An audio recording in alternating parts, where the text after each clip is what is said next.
All right, let's talk about first Majestic Silver, because their latest earnings report was a real head-scratcher. We're talking about a company that just had, by their own account, a record-breaking quarter, and the market absolutely hammered the stock for it. So what on earth happened here? Let's break it down.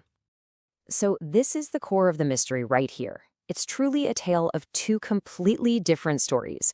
You've got the company's management on the earnings call saying record revenue, record production, record cash flow. I mean, everything is a record. But then you look at the stock chart, and the market is screaming something else entirely, sending the stock down almost 8% during the day. How can both of these things be true at the same time? That's what we need to figure out. All right, so here's our roadmap for this. We'll start with that big headline miss, then get into management's side of the story, the whole record narrative. After that, we'll look at why the market wasn't buying it, and then we'll wrap up with our take on what comes next. Okay, first things first, let's look at the numbers that really spooked Wall Street. Because no matter how many times a company says record, if you don't hit the street's numbers, well, you're gonna have a bad time. And here's red flag number one, the revenue miss. We're talking about a nearly $27 million miss. The company brought in $285 million, but Wall Street had penciled in almost $312 million. That is not a small rounding error. That's a big miss right on the top line. And you know that pain on the top line? It flowed right down to the bottom. Adjusted earnings per share, or EPS, missed by 4 cents. The street wanted 11 cents, they got 7. And look, for investors who live and die by these numbers, missing on both revenue and earnings, that's like a cardinal sin. It just screams that something in the forecast is off. So this table really puts that whole paradox into perspective. You see it right there. Revenue, a miss. EPS, a miss. But then you look at silver production, and it's a record. They pulled 3.9 million ounces out of the ground. So you see the problem, right? Operationally, they're crushing it. But when you measure that against Wall Street's financial yardstick, it just didn't add up this quarter. All right, so that's the market's view. Now let's flip the script and look at it from the CEO's chair.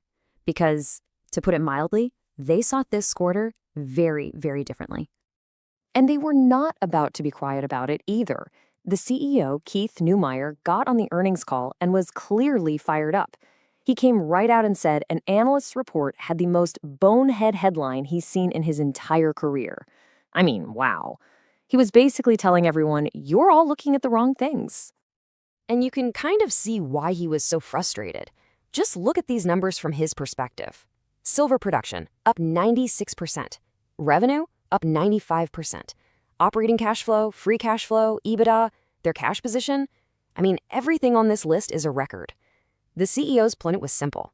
Our job is to get silver out of the ground profitably. And by that metric, yeah, it was hands down the best quarter they've ever had. So, if the operations were so good, what was that bonehead headline about? Well, it was all about this long-running tax dispute down in Mexico.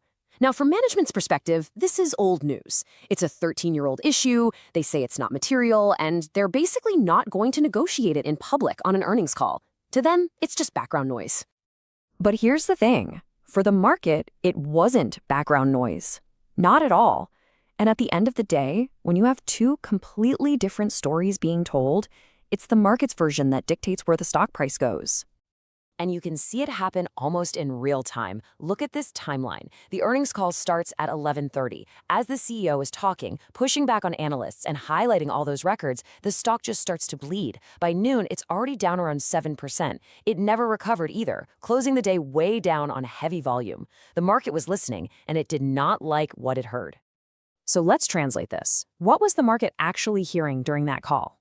Well, first, those big misses on revenue and earnings, that's seen as execution risk. It makes investors doubt if they can trust the company's future forecasts. Second, that whole tax dispute, yeah, management says not material, but the market hears a giant unknown risk. And then the CEO casually mentions they held back $50 million in revenue by not selling all their silver. Now that might be a smart move, but for an analyst trying to build a financial model, it's a nightmare. It just adds another layer of unpredictability. And if there's one thing the market truly hates, it's uncertainty. All right, so that's the story of the quarter. Now the big question is, where do we go from here? Let's dive into our take on what to watch for in the next call. So looking ahead to the fourth quarter, here are the 4 things we've got circled in red. Number 1, we need to see synergies from that big Los Gatos acquisition. Show us the value. Number 2, costs. We're watching their all-in sustaining cost. That's basically what it costs them to get 1 ounce of silver out of the ground. All in. Can they keep it near that $20 mark? 3, that Mexico tax issue. Any update, any clarity at all is going to be huge. And family, number 4. What's the plan with their inventory? How will they play that strategy going forward? So, putting this all together, our official Talk Tickers rating on the stock is market perform. Look, the operational excellence and that rock-solid balance sheet give you a pretty nice floor under the stock. But you just can't ignore the execution risk from missing estimates, and you can't ignore the cloud of that tax dispute. Bottom line, the company has to prove to the market that it can turn these amazing operational records into financial results that analysts can actually predict. Now for a trade idea. This is interesting. That tax dispute is what we'd call a binary event. It's either going to be really bad news or really good news. If it gets resolved, this stock could absolutely rip higher. If not, it could take another big leg down. So the trade isn't about picking a direction. It's about playing the explosion in volatility that's likely coming. You could look at something like a long straddle for January 2026. That means you buy a call and you buy a put. You're betting on a huge move, you just don't care which way it goes. And that really leaves us with the million-dollar question, doesn't it? The CEO himself said on the call that the company was out there buying its own stock back as it was falling. So you've got this huge disconnect. The market is selling, but the people who know the company best are buying. So which is it? Is the market's reaction a huge red flag, or is this the buying opportunity of the quarter?